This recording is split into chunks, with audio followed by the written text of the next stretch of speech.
culturel Roner Bagdad. Face aux eaux paisibles du Tigre, la villa Sassoun est un lieu hors du temps. Les bruits de klaxons qui émanent de la rue Al-Raïd voisine, constamment embouteillée par un barrage militaire, parviennent en son étouffé.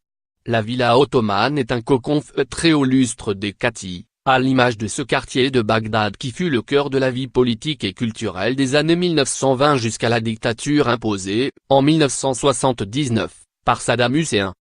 Ces immeubles délabrés et noircis racontent les guerres successives, l'embargo et les 15 années tourmentées qui ont suivi l'invasion américaine de l'Irak, en 2003.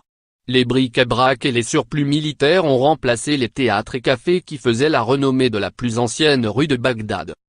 Lorsqu'ils l'ont récupéré aux soldats qui l'occupaient jusqu'en 2004 et en avaient fait un checkpoint, la villa de Sassoun Esquel, fils d'une illustre famille juive de Bagdad devenu ministre des Finances du premier gouvernement de l'Irak, 1921-1925, les jeunes réalisateurs Mohamed Al-Daraji et Odeh Rachid ont voulu sauver un bout de la mémoire de cet Irak d'antan, multiconfessionnel et bouillonnant.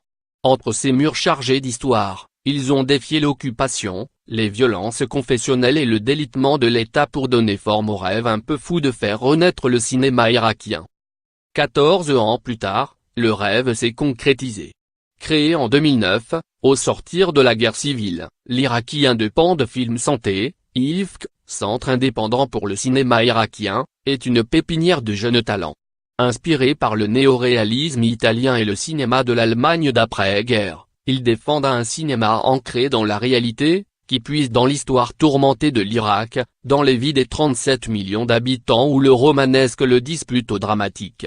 Un cinéma adapté aux contingences des budgets dérisoires, le manque d'acteurs professionnels, la menace des groupes armés et,